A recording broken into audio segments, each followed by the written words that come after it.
Apa jadinya jika cinta tumbuh di negeri asing, di antara seorang pelajar Indonesia dan gadis Kazakh yang tak pernah mengenal Tuhan?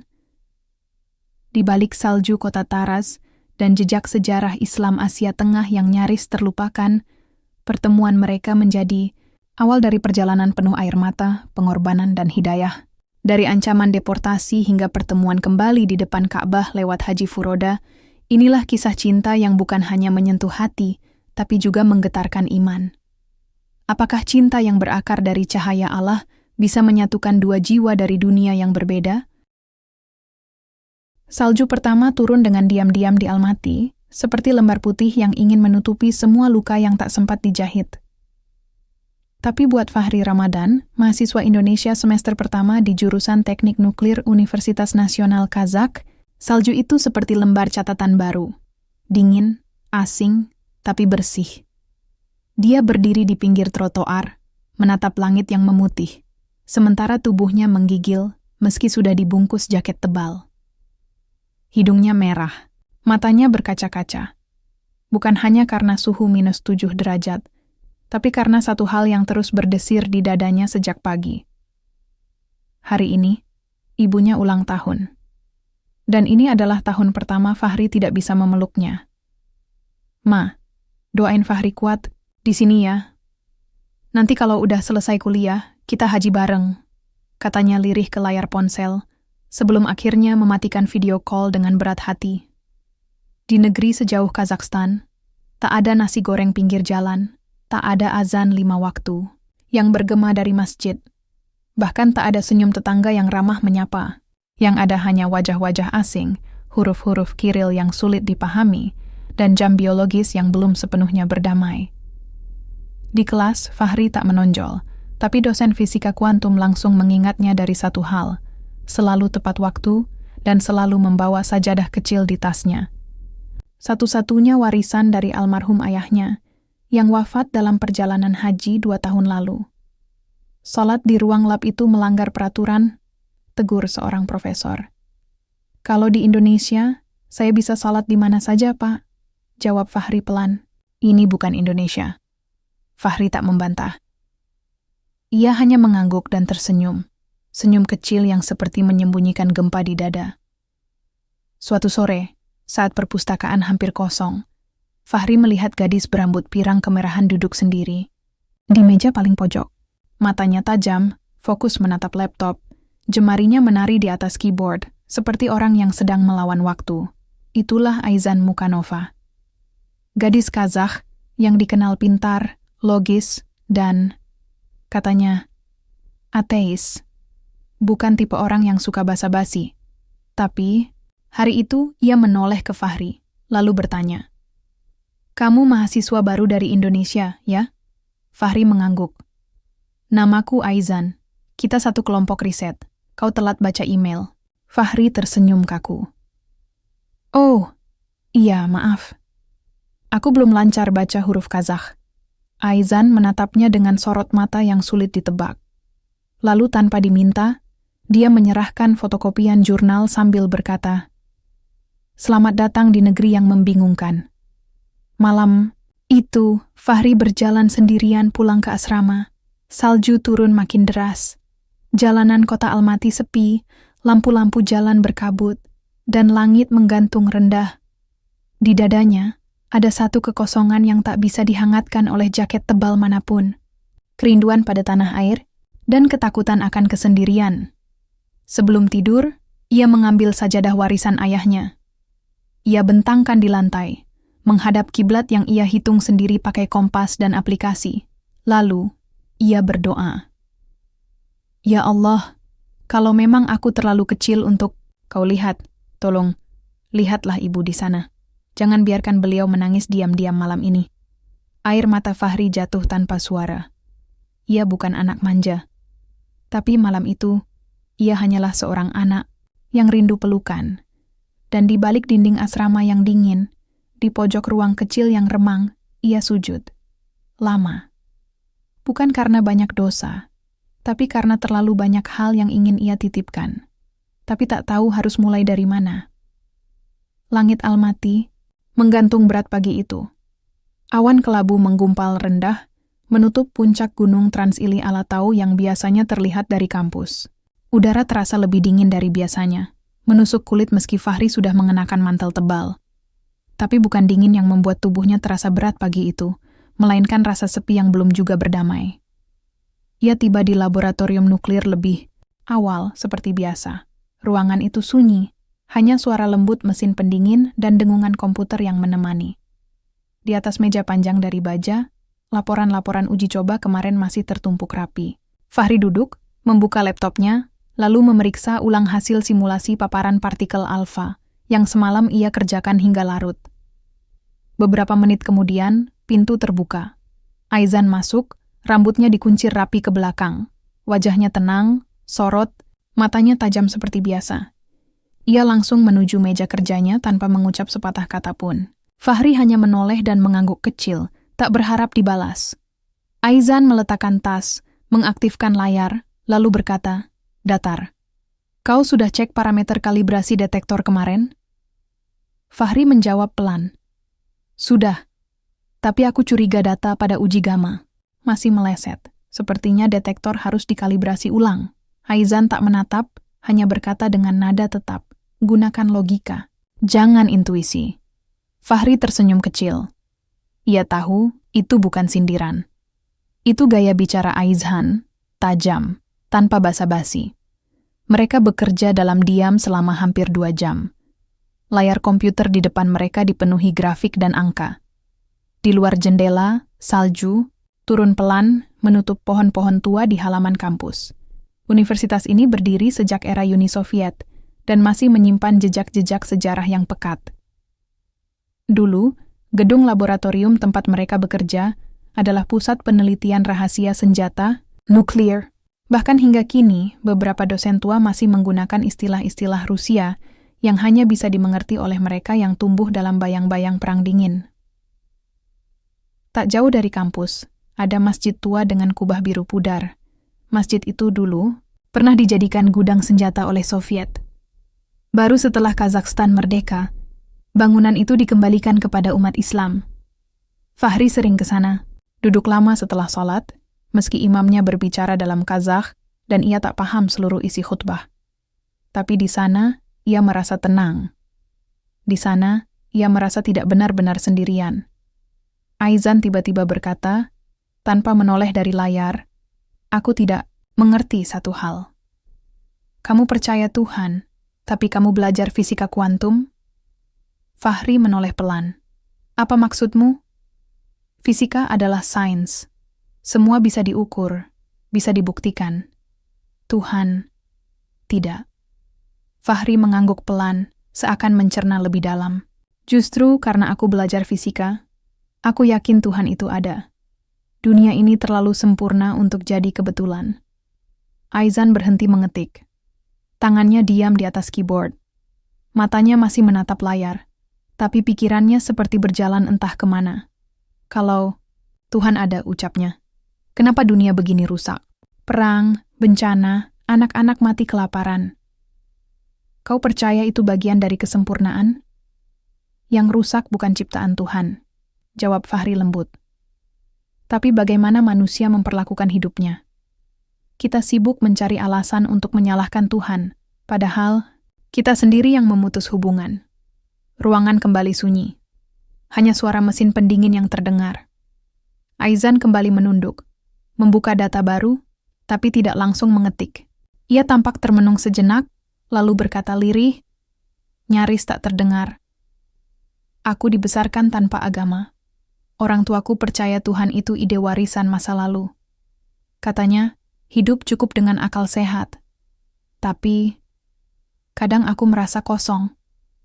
Terlalu banyak tanya, tapi tak ada tempat bertanya." Fahri tidak menanggapi langsung. Ia membuka ransel kecilnya, mengeluarkan sebuah buku lusuh bersampul hijau tua. Itu Al-Quran Saku, peninggalan ayahnya. Ayah yang dulu wafat dalam perjalanan haji. Ia meletakkan kitab kecil itu di samping laptop, lalu kembali bekerja, tanpa satupun kata penjelasan. Aizan sempat melirik, lalu menoleh lebih lama. "Itu huruf Arab?" tanyanya pelan. Fahri hanya mengangguk. Al-Quran. Aku belum pernah baca langsung. Ia tak menjawab apa-apa. Ia tahu, iman bukan sesuatu yang bisa ditawarkan seperti kopi atau buku. Itu harus dicari, dan bila waktunya tepat, akan ditemukan. Saat sore menjelang, mereka menyelesaikan laporan dan bersiap keluar. Di luar, salju makin lebat.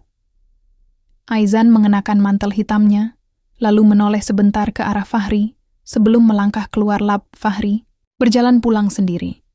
Jalanan kota lengang, lampu jalan berpendar redup di antara kabut tipis.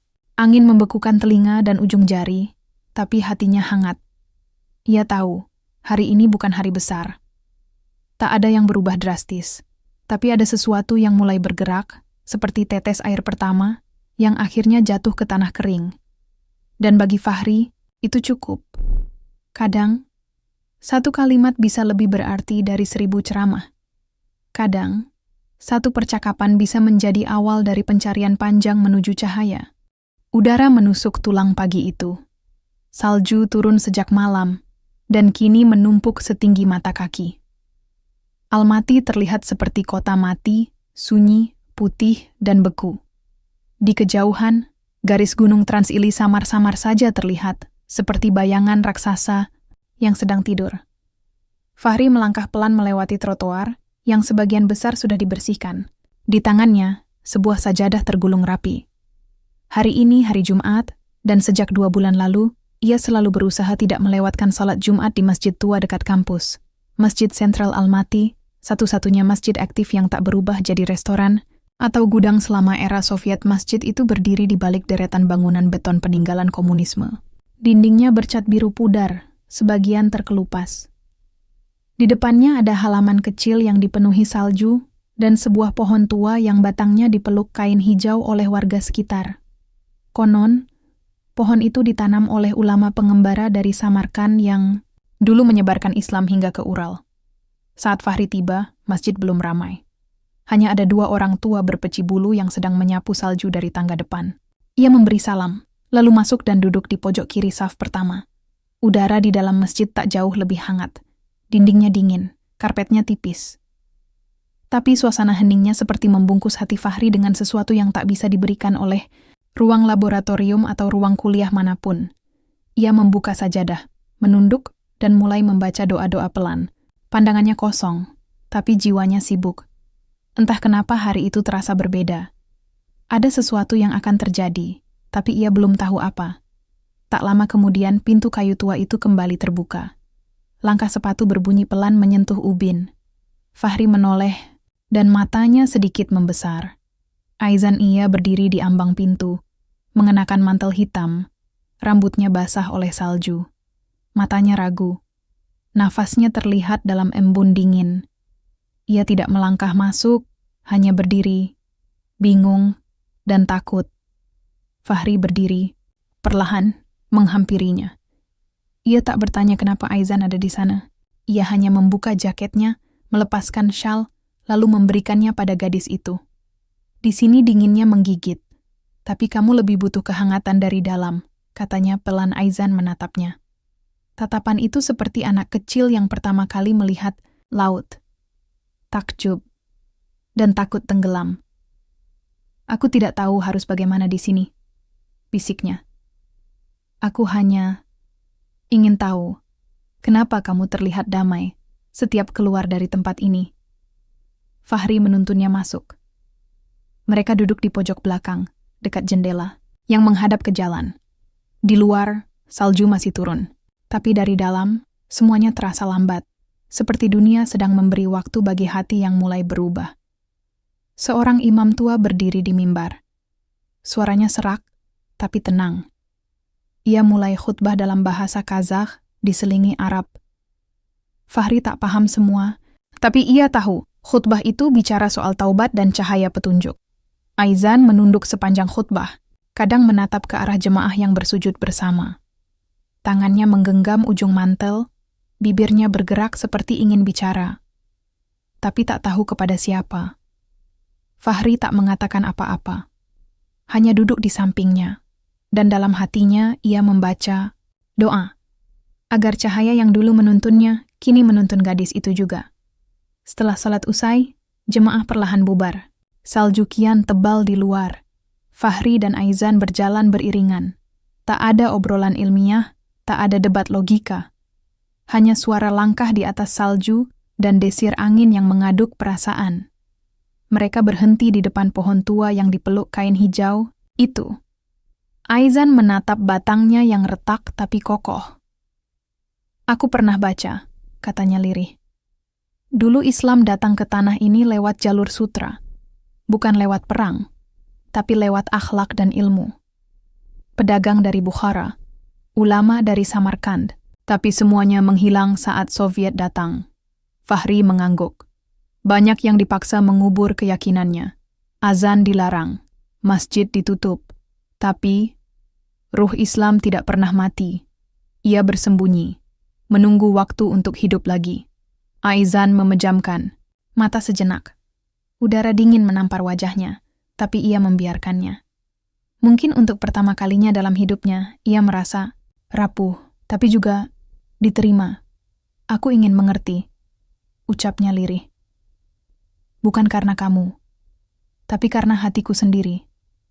Fahri tersenyum. Ia tidak menjawab. Karena dalam iman, kadang yang paling kuat bukan kata-kata, tapi diam yang penuh makna. Mereka berjalan kembali menuju kampus. Tapi di langkah-langkah itu, ada satu perubahan yang tak terlihat, tapi sangat terasa. Seorang gadis yang selama ini hidup dalam angka, grafik, dan skeptisisme, kini mulai mengenal makna sujud dalam salju. Bukan karena dia kalah, tapi karena akhirnya ia mau bertanya pada langit. Hari itu, langit Almaty memerah sejak pagi. Bukan karena matahari yang cerah, tapi karena kabut tipis bercampur debu es yang memantulkan cahaya mentari musim dingin. Kota tua ini seolah baru bangun dari tidur panjang, tapi masih enggan membuka mata sepenuhnya. Fahri duduk di pojok masjid tua seperti biasa. Karpet merahnya usang dan tipis, tapi hangat karena sering dijamah kening-kening yang bersujud. Suara jam tua berdetak pelan dari dinding barat masjid. Bau kayu tua, debu, dan wewangian kapur baru bercampur jadi aroma khas yang hanya bisa ditemukan di rumah ibadah tua. Ia membuka mushaf kecilnya, kitab lusuh bersampul hijau tua yang dibawanya sejak dari Indonesia. Halamannya mulai menguning, beberapa sudutnya tertekuk, tapi isinya tetap jernih. Saat ia membuka lembar ke-61, sesuatu terjatuh pelan ke pangkuannya. Selembar kertas kecil, dilipat rapi, dengan tulisan tangan halus dalam bahasa Kazakh. Ia mengernyit, lalu membuka perlahan. Tulisannya sedikit buram karena waktu, tapi masih terbaca. Jangan biarkan ruh ini padam. Jika kamu membaca ini, maka ada cahaya yang masih bergetar. Cahaya itu dulu bersinar di bawah tanah, ketika azan dilarang dan mushaf dibakar. Tapi kami menyembunyikannya. Di lubang-lubang gelap, di bawah tangga, tua di balik dinding palsu. Kami sembunyi, tapi kami tidak menyerah.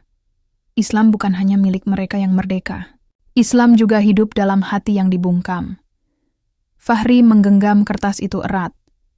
Ia merasa seperti disentuh oleh masa lalu. Seolah seseorang dari era silam berbisik di telinganya tentang perjuangan sunyi umat Islam di tanah Kazakh. Ia menyimpannya kembali ke dalam mushaf, tapi belum sempat menutup, langkah pelan terdengar mendekat dari belakang. Ia menoleh dan menemukan Aizan berdiri dengan wajah bingung. Aku ikut, karena aku tidak tahu kemana harus pergi, katanya pelan. Fahri mempersilakan duduk di sebelahnya. Tak ada kata basa-basi. Di ruang sunyi seperti ini, bahkan tarikan napas pun bisa jadi doa. Aizan menarik nafas panjang, lalu berkata, "Tadi malam, aku buka kamus tua milik kakekku. Dulu, dia hafal beberapa surah Al-Quran. Tapi waktu Soviet datang, dia bakar semua kitabnya sendiri. Katanya, lebih baik membakar daripada dipaksa melihat orang lain menghina dan menodai." Fahri hanya mendengarkan. Ia tahu, luka seperti ini tidak bisa disela. Kakekku meninggal dalam diam. Tapi waktu membersihkan lemari warisannya, Ibuku pernah bilang, dia menemukan sajadah kecil terlipat di antara halaman buku fisika. Bayangkan, sajadah disembunyikan dalam rumus Planck dan Einstein. Mereka terdiam. Di luar jendela masjid, salju mulai turun lagi. Lambat dan sunyi. Setiap butirnya seperti serpihan kisah yang belum selesai dituliskan. Aizan menatap mihrab masjid itu. Lekukannya, sederhana, tak ada ukiran mewah, hanya garis lengkung batu tua. Tapi dari sana, suara azan dahulu pernah dilarang. Imam-imam diburu. Dan banyak yang mati dalam sunyi, dengan wudu yang belum sempat ditunaikan. Aku takut, ucap Aizan lirih. Kalau aku memeluk keyakinan ini, dunia yang kukenal akan mengusirku. Ibuku, teman-temanku, bahkan dosen pembimbingku yang ateis garis keras. Fahri tidak menjawab, langsung. Ia tahu, iman bukan perkara masuk atau keluar, tapi soal bagaimana cahaya meresap perlahan, seperti matahari yang tak pernah langsung membakar, tapi menghangatkan 1 inci demi 1 inci. Aku tidak meminta kamu jadi muslim hari ini, Aizan, ucapnya pelan. Tapi izinkan dirimu bertanya, karena setiap pertanyaan adalah doa yang belum tahu alamat. Aizan mengangguk pelan. Ia menunduk, membuka handphonenya dan memperlihatkan 1 foto. Sebuah manuskrip tua dalam bahasa Arab, berdebu, dengan cap berwarna emas yang nyaris hilang. Ini ditemukan di loteng rumah tua nenekku di desa Taras. Katanya dulu ada madrasah kecil di sana. Tapi semua dibakar saat operasi pembersihan agama. Fahri terperangah. Taras adalah kota tua, jantung penyebaran Islam di Kazakhstan ratusan tahun lalu. Dulu, para ulama dari Samarkand, Bukhara, dan Khiva sering berhenti di sana untuk mengajar. Tapi setelah Rusia menancapkan pengaruhnya, Taras berubah jadi kota bisu. Madrasah diubah jadi pabrik. Kubah jadi menara pengawas. Fahri menggenggam foto itu, lalu berkata, pelan, mungkin Tuhan sedang mengetuk pintumu lewat sejarah keluargamu. Sendiri, apa yang kamu kira hilang? Sebenarnya hanya bersembunyi menunggu kamu mencarinya. Mata Aizan berkaca-kaca, tapi tak ada air mata yang jatuh. Ia menatap dinding masjid, dinding yang dulu mungkin jadi saksi bisu sujud terakhir seseorang sebelum digiring ke kamp kerja paksa. Hari mulai sore. Masjid perlahan kosong. Mereka berdiri, lalu keluar menembus salju yang kini makin lebat. Di kejauhan, sebuah stasiun tua terlihat samar, bekas jalur rel yang dulu digunakan untuk mengirim tahanan ke Siberia. Fahri menunjuk bangunan itu. Tempat itu dulunya punya aula kecil untuk mengajar Al-Quran, katanya. Tapi setelah digusur, semua dilupakan. Yang tersisa hanya batu bata bisu. Aizan menatap tempat itu lama. Lalu ia berkata, aku ingin ke sana suatu hari nanti. Aku ingin tahu, apakah benar ada doa yang masih tertinggal di balik debu sejarah. Fahri menatapnya lekat-lekat. Dalam hatinya ia tahu, perjalanan mereka baru saja dimulai. Dan di negeri dingin bernama Kazakhstan ini, mungkin tak banyak masjid berdiri megah. Tapi ada hati-hati yang sedang hangat, yang mulai percaya bahwa cahaya bisa lahir dari abu. Langit malam Almaty gelap legam. Tak ada bintang. Hanya lampu jalan berwarna kuning tua yang menyinari trotoar basah. Suhu mendekati -12 derajat, tapi jalanan tetap hidup. Mobil-mobil lada tua melaju perlahan, meninggalkan jejak basah di aspal beku. Fahri berdiri di depan gedung tua yang dulunya pusat arsip nasional Soviet, kini dijadikan perpustakaan riset sejarah. Di dalamnya, lorong-lorong panjang dan pencahayaan temaram seperti menyimpan rahasia besar tentang orang-orang yang dilupakan oleh sejarah resmi. Ia duduk di meja kayu besar, halaman demi halaman dokumen tua terbuka di depannya. Nama-nama muslim yang diasingkan, ulama yang dihilangkan, madrasah yang digusur. Tapi ia tidak sendiri. Aizan berdiri di belakangnya. Hari itu wajahnya berbeda, lebih muram, lebih kosong. Dan sorot matanya seperti orang yang sedang berdiri di tepi jurang, siap melompat atau mundur. Fahri, bisiknya. Fahri menoleh. Ada apa? Aizan menunduk. Lama, nafasnya berat, seperti ingin mengangkat beban yang sudah menempel di dadanya selama bertahun-tahun. Aku pernah menjual seseorang. Seketika ruangan itu terasa hening. Bahkan suara lembaran buku yang dibalik jadi tak terdengar. Aku tak sengaja, tapi tetap salah.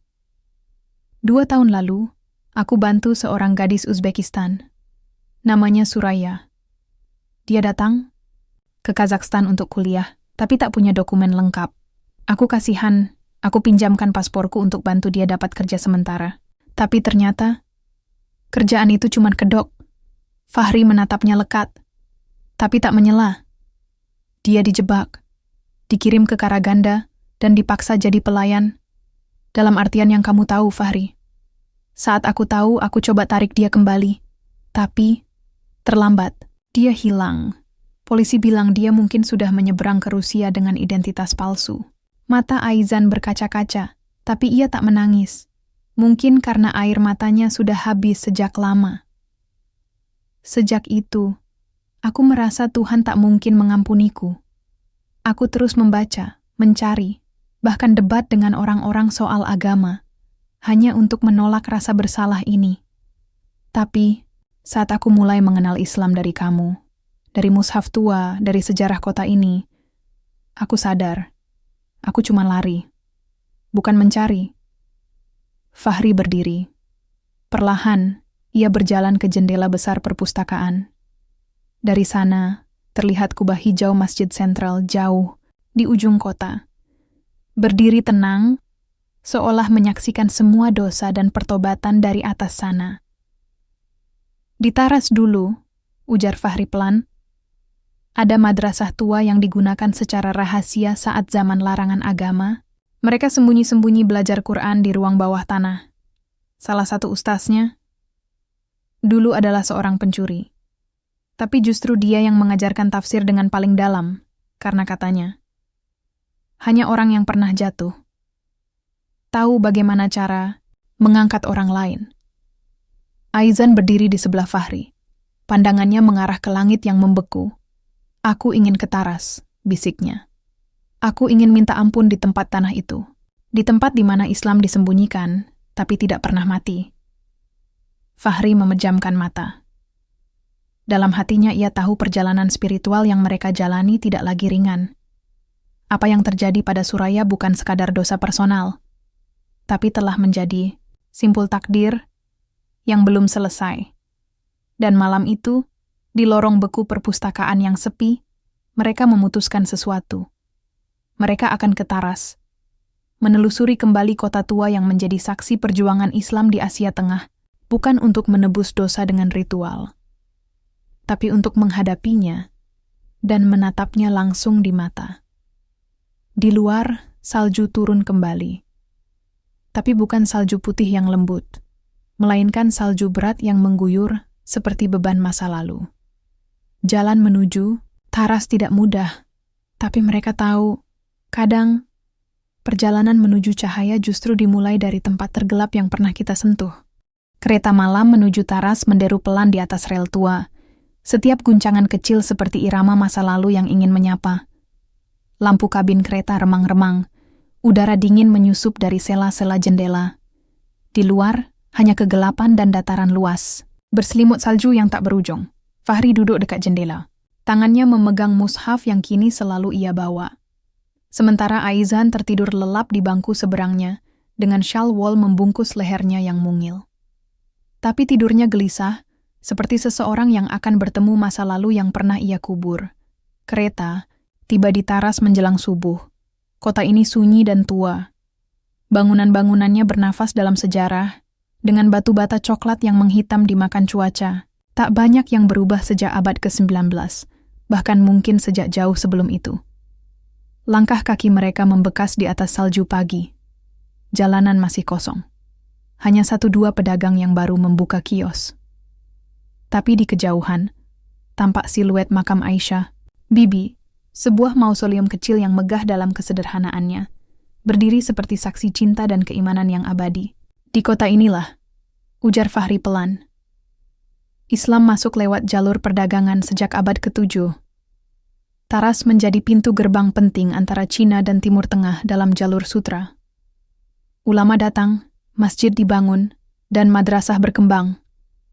Aizan menatap bangunan-bangunan tua di sekitar. Temboknya tebal, jendelanya kecil, tapi ada aroma damai yang tidak bisa dijelaskan. Seperti tempat yang pernah menangis lama, tapi kini mulai tersenyum lagi. Mereka tiba di kompleks makam Karahan. Disinilah salah satu penguasa Muslim pertama Asia Tengah dimakamkan, Sultan Satuk Bughra Khan, yang konon memeluk Islam dan menjadikannya agama resmi dinasti Karakhanid.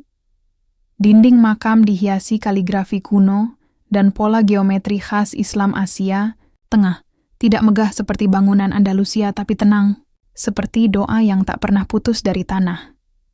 Fahri berdiri lama di depan pintu makam. Di sana, ia membaca sebuah tulisan dalam bahasa Arab dan Kazakh tua. Agama ini bukan warisan darah, tapi warisan cahaya. Siapapun yang mencarinya akan dituntun. Siapapun yang menolaknya akan tetap dikejar oleh nur dalam diam. Aizan menunduk. Tangannya meraba ukiran batu di makam itu. Kakek buyutku pernah tinggal di desa dekat sini. Katanya dulu ada madrasah kecil, tapi ditutup saat Soviet datang. Semua mushaf dikubur, bahkan azan harus dibisikkan di bawah tanah. Ia menoleh pada Fahri. Kalau aku masuk Islam hari ini, bukan karena kamu, tapi karena aku merasa darahku sendiri membawa pesan yang dulu belum sempat tersampaikan. Fahri terdiam. Ia tahu saat itu adalah titik balik. Di masjid tua tak jauh dari makam, mereka menunaikan sholat berjamaah. Hanya ada 5 orang jemaah pagi itu. Imamnya pria tua dengan janggut, putih dan suara lirih. Tapi saat ia melafazkan surat Ar-Rahman dalam bacaan subuh, gema ayat itu menari di dinding batu tua seperti alunan cahaya usai salat. Aizan tak bicara banyak, tapi ia duduk lama di saf depan, menunduk. Dan untuk pertama kalinya, meneteskan air mata yang ia biarkan jatuh tanpa rasa malu. Di sini, aku ingin memulai, ucapnya lirih. Fahri menatap keluar jendela masjid. Langit mulai cerah. Salju perlahan berhenti. Dan sinar matahari pertama menerpa kubah kecil di atas makam Karahan, membuatnya tampak bersinar sejenak seperti diberkati cahaya zaman. Hari itu, mereka menelusuri jejak-jejak Islam yang nyaris hilang, melihat batu-batu tua yang dahulu menjadi madrasah, dan reruntuhan yang dulunya tempat wudhu. Tapi semua itu kini hanya potongan kenangan. Namun di dalam hati Aizan, Islam bukan lagi kenangan, tapi pilihan. Dan di kota tua bernama Taraz, yang pernah menjadi titik temu para saudagar, pejuang, dan ulama, satu cahaya baru akhirnya menyala kembali. Langit Taraz menjelang senja memerah lembut, seperti luka lama yang perlahan sembuh. Salju turun pelan, menutupi jalanan kota dengan selimut putih tipis.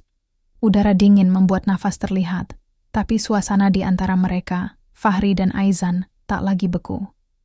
Ada sesuatu yang perlahan mekar, pelan, namun pasti. Mereka duduk di bangku taman kecil dekat Masjid Tua Tek Turmas. Masjid itu kini sudah tak aktif, tapi dindingnya masih berdiri dengan gagah, tertutup salju dan bayangan pohon tua yang menggigil. Dari kejauhan, suara anak-anak bermain bola di lapangan bersalju memecah keheningan. Fahri mengusap jemari yang mulai beku, tapi pandangannya tak lepas dari sosok di sampingnya. Aizan mengenakan mantel wol berwarna gelap, wajahnya pucat diterpa, udara dingin, tapi senyumnya hangat. Ia menatap langit, seolah mencoba membaca takdir dari arah jatuhnya serpihan salju. Setelah semua ini, ujarnya pelan, kadang aku merasa, aku bukan orang yang pantas kau dampingi. Fahri tersenyum tipis, tapi tak menoleh. Ia hanya memandangi barisan lampu taman yang mulai menyala satu persatu. Aku kesini bukan untuk memilih siapa yang pantas, Aizan. Aku kesini karena aku ingin memahami makna hidup. Dan entah bagaimana, kamu menjadi bagian dari pemahaman itu. Aizan terdiam, langit makin gelap. Warna biru tua menggantikan merah, senja. Angin berembus pelan, membawa aroma tanah basah dan asap kayu dari rumah-rumah penduduk. Di kota ini, aku mulai jatuh cinta, ujar Fahri lirih. Aizan menoleh pelan. Dengan siapa? Fahri menahan nafas sebentar. Dengan seseorang yang dulu melihat Islam sebagai batas, tapi kini menjadikannya jendela. Aizan tersenyum, tapi matanya berkaca-kaca. Seseorang yang membuatku ingin lebih banyak diam dan berdoa. Karena aku tahu, kata-kata tak akan cukup menjelaskan apa yang aku rasa. Aizan menggenggam syalnya erat. Hening kembali menyelimuti mereka. Tapi hening yang manis. Hening yang membuat dada penuh. Bukan kosong. Di kejauhan, siluet pegunungan. Talas tampak samar di balik kabut malam. Kota Taras memang tak ramai seperti Almaty. Tapi justru dalam kesepiannya, kota ini memberikan ruang untuk mengenal diri, mengenal Tuhan, dan mengenal rasa yang lahir tanpa paksaan. Tiba-tiba ponsel Fahri bergetar. Pesan masuk dari temannya di kampus. Bro, hati-hati. Ada yang lapor. Kamu dekat dengan Aizan. Katanya kamu aktif di komunitas masjid bawah tanah. Hati-hati, kayaknya kamu diincar. Fahri membeku. Aizan melihat perubahan wajahnya. Ada apa? Fahri memandangi layar, lalu menatapnya. Sepertinya, waktu kita di sini tak lama lagi. Aizan menunduk. Seseorang melaporkan kita? Tanyanya pelan. Fahri mengangguk.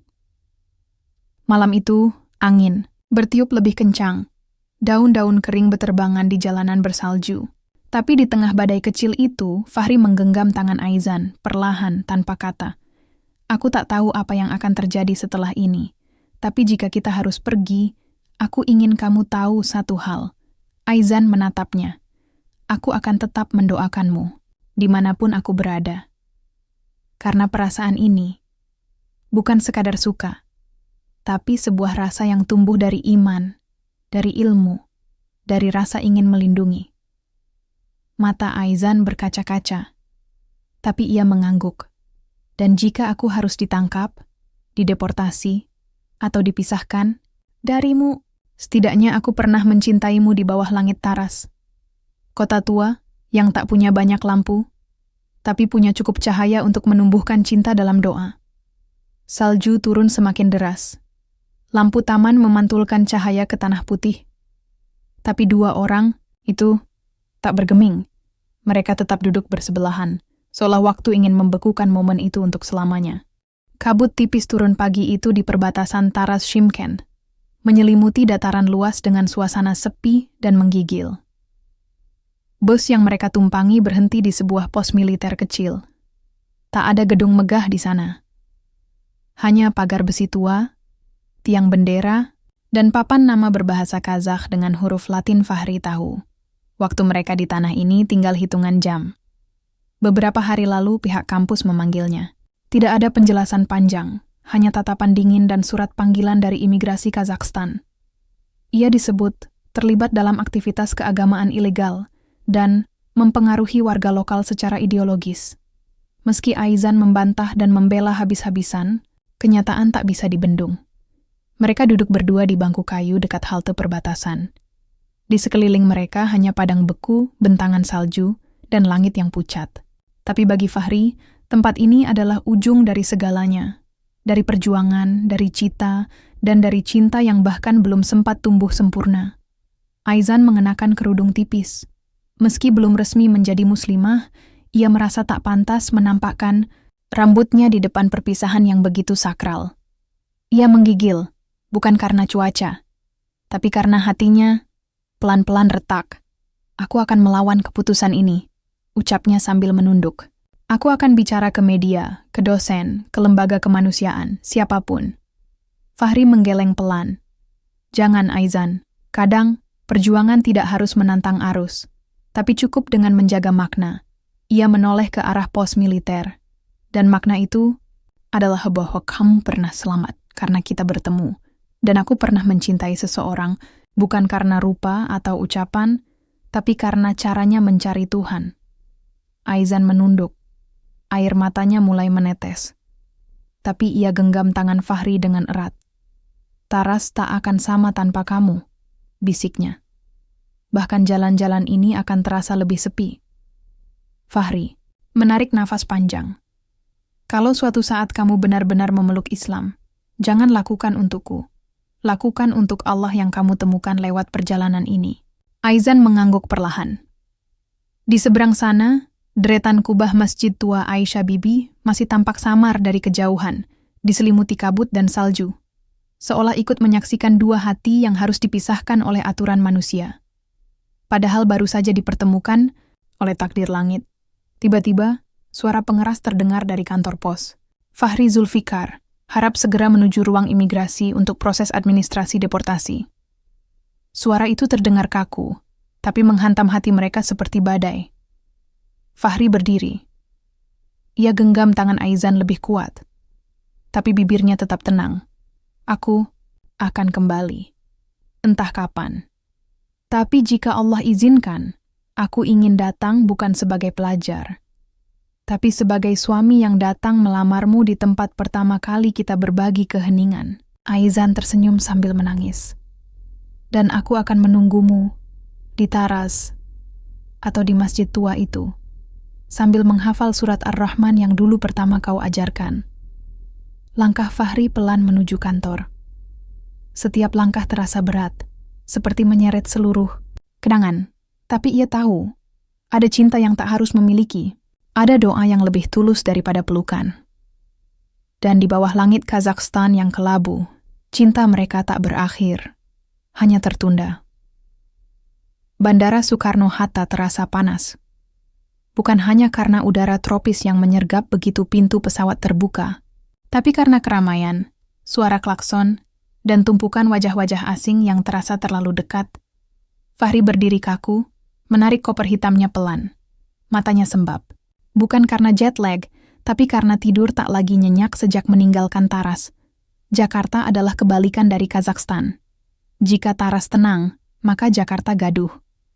Jika Taras berselimut salju, maka kota ini dibalut debu dan panas. Jika di Taras, ia bisa duduk memandangi menara masjid tua sambil mengingat hadits tentang peradaban timur, maka di sini, ia hanya melihat deretan billboard iklan dan motor yang menerobos zebra cross. Di Kazakhstan, ia pernah berjalan menyusuri reruntuhan kuno benteng Akirtas, tempat ulama abad ke-9 bermeditasi dan mengajar tauhid kepada para musafir. Di sana, setiap batu seolah mengandung sejarah. Di sana, Aizan menunjuk langit dan bertanya, "Apakah Allah juga melihatku?" Kini, langit Jakarta terlihat muram. Bukan karena mendung, tapi karena hati Fahri tak lagi bisa melihatnya seperti dulu. Ia menumpang taksi online. Sepanjang perjalanan ke rumah kontrakan lamanya di Depok, ia hanya diam. Melihat jalanan, gedung-gedung, orang berjualan di pinggir trotoar. Semua terasa kosong. Sesampainya di rumah, ia masuk dan duduk di lantai, membuka koper. Di dalamnya hanya ada pakaian, buku catatan, dan sebuah kerudung tipis warna biru gelap yang Aizan tinggalkan di bangku taman saat mereka berpamitan. Fahri menggenggamnya.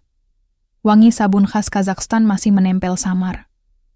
Tapi lebih dari itu, ia seperti menggenggam harapan yang belum selesai. Beberapa hari berikutnya, Fahri mencoba kembali ke rutinitas. Ia diminta jadi pembicara di kampus lamanya. Dihadiri ratusan mahasiswa tapi suaranya hambar. Tak lagi berapi-api. Ia merasa semua hanya formalitas. Saat ditanya, "Apa pengalaman paling mengubah hidup selama kuliah di luar negeri?" Ia menjawab, "Ketika saya tidak hanya belajar teknik nuklir, tapi belajar bahwa keimanan bisa hadir dalam hati yang dulu kosong.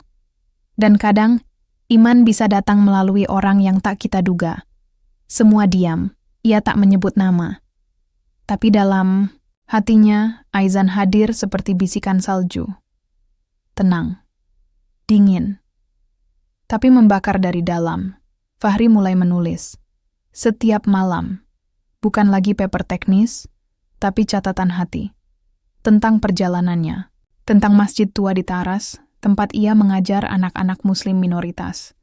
Tentang momen-momen diam saat memandangi mata Aizan yang penuh keraguan, tapi juga keinginan untuk percaya.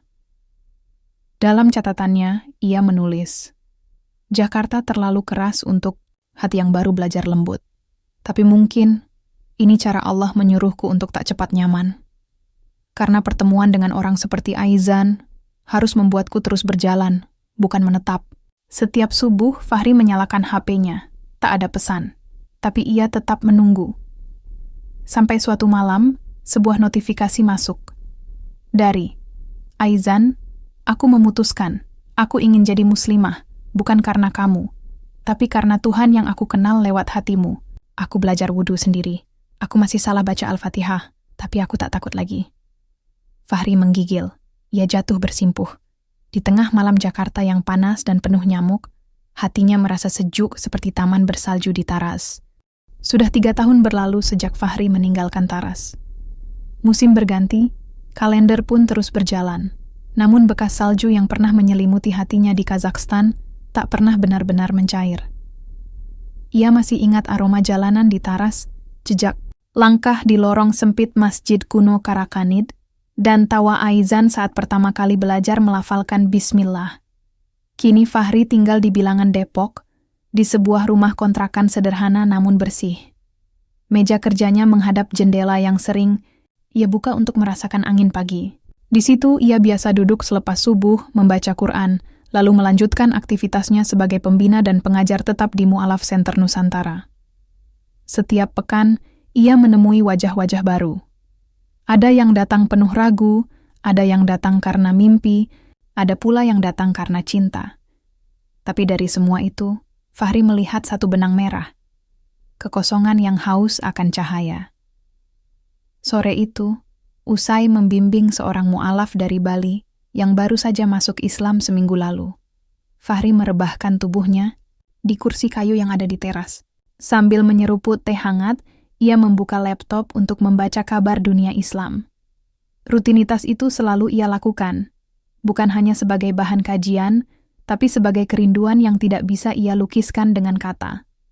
Tangannya berhenti di satu tautan, berita berbahasa Inggris. A Muslim Revival in Central Asia.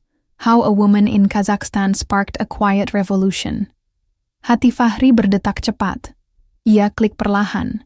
Layarnya menampilkan foto bangunan sederhana berwarna putih gading. Sebuah papan kayu bertuliskan huruf Arab dan Latin Kazakh. Darul Ilmi Mu'alaf Ortaligi, Astana. Pusat Mu'alaf Darul Ilmi, Astana. Artikel itu menulis tentang seorang perempuan muda yang dengan tenang dan konsisten membina komunitas Mu'alaf di Kazakhstan, negara yang dulu dikuasai komunisme, di mana masjid pernah dijadikan gudang dan kitab suci pernah dibakar secara massal pada era Soviet. Namanya Aizan Nurzanova, tulis jurnalis itu, mantan mahasiswi, jurusan fisika dari Universitas Taras. Ia dikenal bukan karena retorika, tapi karena keberanian memperkenalkan Islam lewat keteladanan. Pusat mu'alaf yang ia bangun kini menjadi rumah spiritual bagi lebih dari 300 jiwa dalam 2 tahun terakhir. Fahri tak bisa menahan air matanya. Ia tak membaca sebagai pembaca biasa. Ia membaca sebagai seseorang yang pernah menjadi saksi awal perjalanan ruhani itu.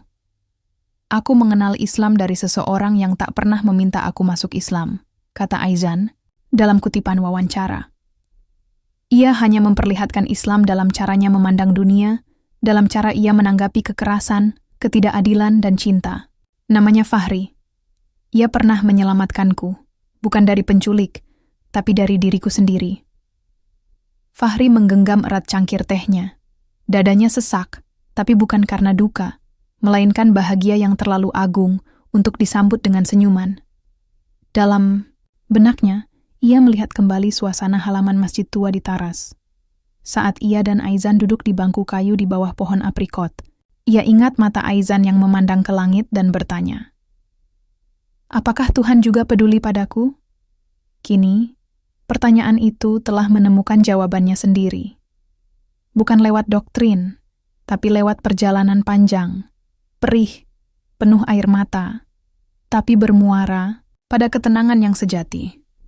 Hari-hari berikutnya, Fahri semakin aktif. Ia menulis artikel bertema Kebangkitan Islam Asia Tengah dan menyebut Darul Ilmi sebagai contoh. Ia menyampaikan materi kuliah umum tentang kontras antara Islam budaya dan Islam spiritual. Ia menjadi pembicara di forum internasional daring, dan pada satu sesi, ia menyebut dengan tenang, "Saya tak pernah mengislamkan siapa-siapa. Tapi saya percaya, jika kita jujur dalam hidup, kita akan jadi perantara cahaya itu menyentuh hati orang lain." Sementara itu di Astana, Aizan berdiri di depan para mu'alaf baru.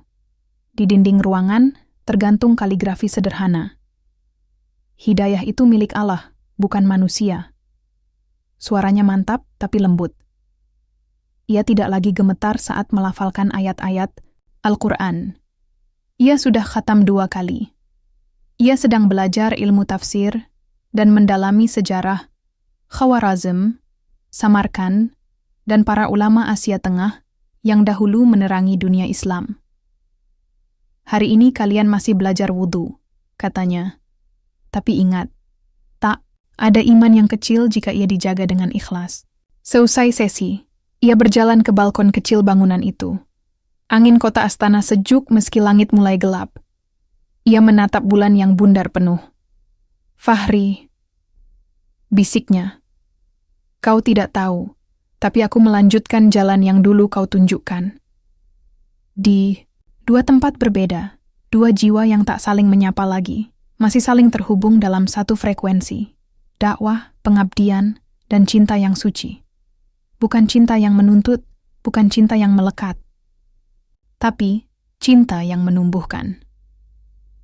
Sudah 3 tahun berlalu sejak Fahri terakhir membaca berita itu, berita tentang Aizan, gadis Kazakh yang kini menjadi ikon gerakan dakwah di Asia Tengah. Ia masih ingat betul kalimat yang tertulis di artikel itu. "Aku mengenal Islam bukan dari ustaz atau guru agama, tapi dari seorang mahasiswa Indonesia yang hanya membawaku melihat akhlak Rasulullah lewat cara ia memperlakukan manusia." Sejak hari itu, Fahri tak pernah lagi melihat Aizan sebagai kenangan. Ia melihatnya sebagai bagian dari sejarah yang sedang ditulis Allah. Ia tak lagi bertanya, "Kenapa kita tak bersama?" Melainkan, "Apa hikmah dari semua ini?" Kehidupan Fahri di Indonesia makin sibuk. Ia kini menjadi dosen tamu di berbagai kampus teknik dan relawan di komunitas Mu'alaf Center Indonesia. Ia tak pernah punya waktu memikirkan tentang haji, apalagi mendaftarkan diri. Daftar tunggu di provinsinya hampir 30 tahun. Mungkin nanti, kalau sudah tua, pikirnya. Namun takdir kembali mengejutkannya dalam bentuk seorang pria Tionghoa dari Manado yang baru saja masuk Islam. "Saya ingin berhaji, Ustaz, tapi saya tidak berani sendiri. Saya tak mohon temani saya, semua akan saya biayai. Jalur furoda." Fahri menolak berkali-kali. Tapi lelaki itu menangis dan berkata, "Saya baru mengenal Islam, tapi ingin memulai dari rumahnya." Dan Fahri tak bisa lagi berkata tidak. Mungkin ini bukan sekadar ajakan. Mungkin ini undangan langsung dari langit. Dan begitulah ia tiba di Tanah Suci. Bersama jutaan jiwa dari seluruh dunia, Fahri memakai kain ihram putih yang sederhana. Di bawah mentari Makkah, tubuhnya dibasahi peluh, tapi jiwanya sejuk. "Ya Allah, aku datang karenamu. Tapi kalau engkau ingin pertemukan aku dengan masa lalu yang kau berkahi, maka cukupkanlah itu sebagai hadiah darimu." Ia tidak tahu bahwa doa yang lirih itu akan dikabulkan dengan cara paling tak terduga, di tempat paling mulia di muka bumi. Hari itu, matahari Makkah menumpahkan cahayanya ke ubin putih Masjidil Haram. Debu-debu suci menari di udara, di bawah angin lembut yang menyentuh kulit seperti zikir tak bersuara. Fahri menyelesaikan putaran ke-7 tawafnya. Kain ihramnya basah oleh peluh, tapi wajahnya tenang. Saat mencium Hajar Aswad, ia menahan tangis. Di hadapan batu hitam itu, ia tidak meminta kekayaan, tidak meminta jodoh, tidak juga meminta ketenaran. Ia hanya berkata lirih, "Ya Allah, Engkau maha tahu apa yang paling dibutuhkan hatiku. Maka cukupkanlah Engkau di dalamnya." Usai sa'i, Fahri memilih duduk di pinggiran Mas'a, lorong panjang tempat Hajar dan Ismail diabadikan dalam lari dan harap. Ia memandangi jejak-jejak langkah manusia dari berbagai penjuru dunia. Ada yang berjalan cepat, ada yang tertatih. Tapi semua menuju satu, ridha Tuhan. Lalu pandangannya tertumbuk pada satu sosok, Langkahnya pelan, namun tegas. Di balik cadar tipis, putihnya mata itu, mata yang dulu pernah ia tatap di antara salju dan senyapnya taras, menyapa dalam diam. Aizan Fahri tak sempat berdiri. Ia hanya menatap, membeku, seperti waktu yang ikut berhenti. Udara seketika padat, dunia mengecil. Hanya mereka berdua di antara ribuan manusia. Aizan tertegun. "Fahri?" Ucapnya nyaris tanpa suara. Fahri berdiri perlahan. "Ini, kau?" Keduanya berdiri di tengah lorong suci antara Syafa dan Marwah. Di sekeliling mereka, manusia terus berjalan. Tapi di antara mereka, waktu seolah berubah jadi taman. Yang tenang, di mana Allah sedang mempertemukan dua hambanya yang pernah saling menuntun. "Aku tak pernah membayangkan bisa bertemu denganmu di sini," kata Aizan sambil menunduk. "Aku pun begitu. Aku bahkan tak tahu kau akan berhaji. Komunitas kami, Darul Ilmi, dapat kuota dari Uzbekistan. Aku membimbing 8 mu'alaf baru." Subhanallah. Suara Fahri tercekat. Ia menatap gadis yang dulu begitu keras kepala, begitu penuh pertanyaan. Kini berdiri di hadapannya, berpakaian putih, diselimuti nur yang hanya bisa lahir dari cinta kepada Tuhan. "Aku membaca kisahmu di berita dulu," kata Fahri. "Tapi aku tidak pernah membayangkan bahwa Allah akan pertemukan kita seperti ini. Dulu aku sering berdoa agar bisa bertemu denganmu. Tapi lama-lama aku berhenti. Aku pikir, cukup jika Allah tahu bahwa aku ingin kau bahagia." Fahri menarik napas panjang. Udara Makkah terasa berbeda. Wangi kayu gaharu bercampur aroma peluh jamaah, tapi semuanya menjadi saksi. "Kau berubah, Aizan, tapi bukan berubah jadi orang lain. Kau berubah jadi dirimu yang sejati." Aizan tersenyum di balik cadarnya. Matanya berkaca. "Dan kau, Fahri, kau tak berubah. Tetap mencintai dengan cara paling sunyi." Mereka duduk di anak tangga kecil Mas'a. Tak ada tangan bersentuhan. Tak ada isyarat duniawi. Hanya dua jiwa yang saling mengenali lewat ingatan dan keimanan. "Aku tak bisa menebus masa lalu, Fahri," ucap Aizan. "Kau tak perlu menebusnya. Kau sudah melewatinya." Di depan Ka'bah malam itu, mereka berdiri bersebelahan. Dalam lautan manusia, mereka menjadi dua titik kecil yang dipertemukan hanya sekali oleh waktu. Tak ada janji, tak ada kata nanti. Tapi malam itu, saat azan subuh menggema dari menara Masjidil Haram, Fahri berdoa paling lama, dan di sebelahnya, Aizan menangis paling diam. "Ya Allah, jika ini adalah pertemuan terakhir kami di dunia, maka cukupkanlah ia jadi sebab kami saling mencintai karenamu." Waktu terus berjalan sejak pertemuan takdir mereka di halaman Masjidil Haram. Malam itu, setelah perjumpaan singkat yang tak sempat menampung semua rindu, Fahri dan Aizan kembali ke dunia masing-masing, dipisahkan oleh benua, namun diikat oleh langit yang sama, langit tempat keduanya sama-sama bermunajat. Fahri kembali ke Indonesia, membawa bekal spiritual dan semangat baru. Ia melanjutkan perjuangannya di Mu'alaf Center, menyusun kurikulum, mengajar Quran, dan menyambut saudara-saudara baru yang menemukan Islam di tengah kota dan desa.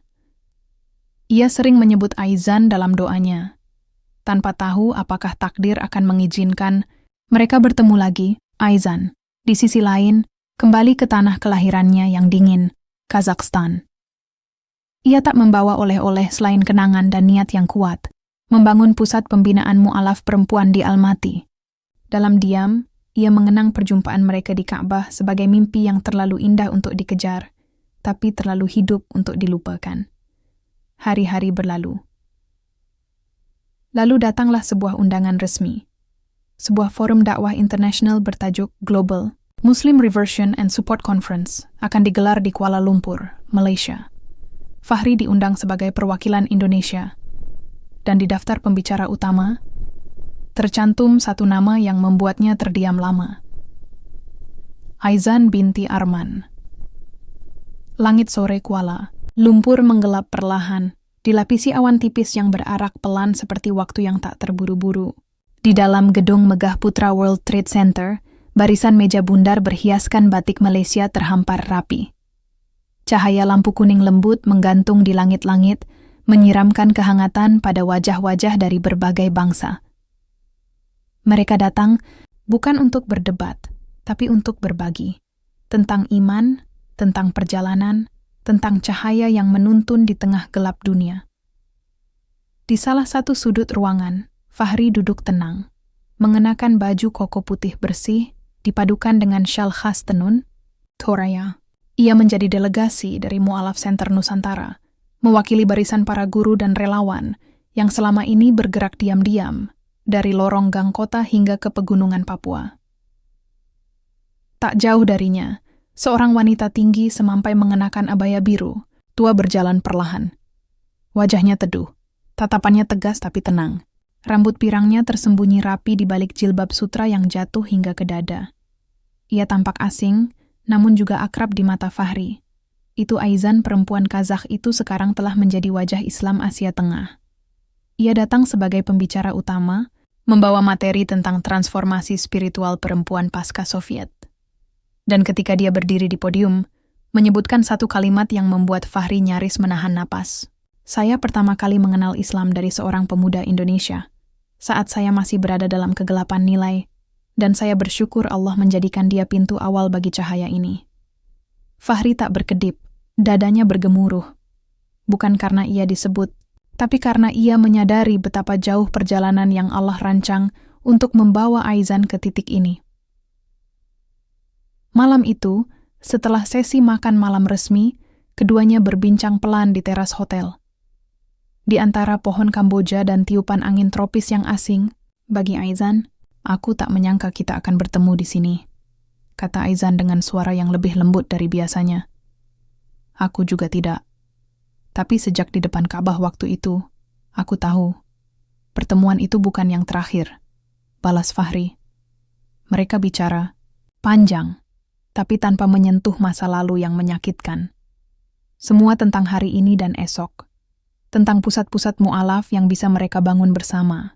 Tentang kelas online Quran untuk mu'alaf Rusia. Tentang harapan Fahri akhirnya memberanikan diri membuka pembicaraan serius. "Aku tak bisa ke Kazakhstan, Aizan.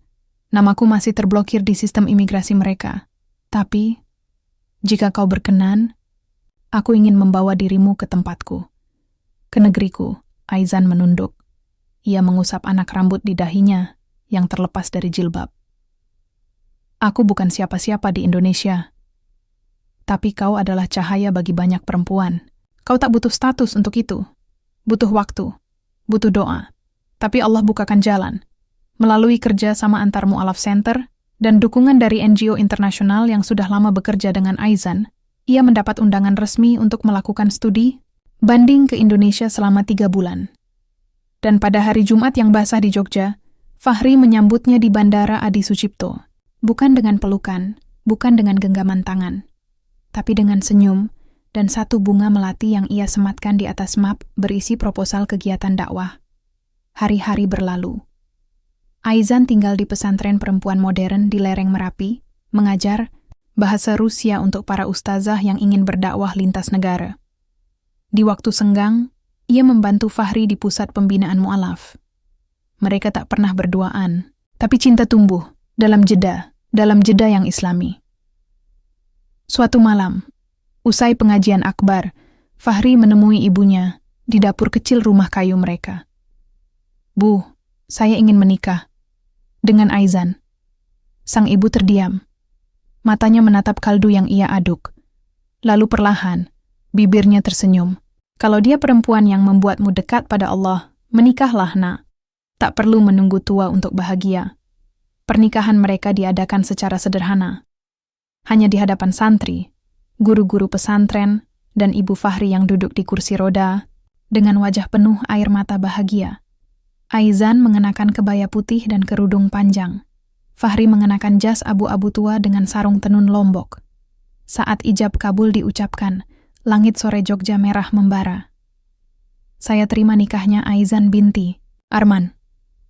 Dengan mas kawin berupa mushaf Quran, 1 set alat belajar, dan sepasang sajadah, dibayar tunai. Semua diam. Bahkan angin seperti menahan napas. Tapi hati mereka semua menangis dalam senyap. Setelahnya, mereka tak pergi ke hotel mewah. Mereka pulang ke rumah kecil di lereng Merapi, tempat suara azan bertemu suara angin pinus. Mereka hidup bukan untuk menjadi pasangan glamour, tapi sepasang pelita yang menerangi jalan bagi mereka yang mencari cahaya. Tahun demi tahun berlalu seperti lembar-lembar kitab yang dibuka perlahan oleh takdir. Rumah mereka di lereng Merapi kini menjadi tempat persinggahan para mu'alaf dari berbagai penjuru. Dari Filipina, Rusia, Kirgistan, sampai Afrika Selatan. Semua datang dengan kisah luka dan pulang membawa cahaya. Fahri mengajar seperti biasa. Tak pernah mengambil bayaran, hanya meminta mereka menuliskan satu kalimat di papan kayu di depan rumah. Disinilah aku menemukan Tuhanku. Aidhan, dengan bahasa Indonesianya yang kini fasih, mendampingi para perempuan mu'alaf, mengajarkan mereka sholat, cara menjaga hati, dan cara mencintai Allah tanpa perlu membenci masa lalu. Ia tak lagi menjadi asing di tanah ini. Bahkan ibu-ibu kampung sering memintanya jadi pembicara di majelis taklim. Mereka memanggilnya Bu Aisyah dari Kazakh. Satu malam, saat hujan turun deras dan suara kodok bersahut di balik jendela, Fahri duduk di beranda, memandangi lampu kuning kecil yang bergantung seperti kunang-kunang modern. Di tangannya ada surat Kabar Lama, artikel tentang pertumbuhan Islam di Asia Tengah, artikel yang dulu membuatnya menangis saat membaca nama Aizan di dalamnya. Aizan keluar dengan membawa secangkir teh kayu manis. Masih suka membaca berita lama? Tanyanya pelan Fahri. Tersenyum. Berita lama, tapi isinya tak pernah basi. Mereka duduk berdampingan. Tak ada kata-kata. Hanya angin malam dan hujan yang menjadi irama. Di luar, kabut tipis menyelimuti pohon-pohon pinus, seperti pelukan langit untuk bumi yang lelah. Kalau nanti aku dipanggil Allah lebih dulu, kata Fahri tiba-tiba. Suaranya tenang tapi dalam. Jangan berhenti mendidik ya. Jangan berhenti menyalakan cahaya. Aizan menatapnya, matanya berkaca. Kenapa bicara seperti itu, Mas? Fahri tak menjawab.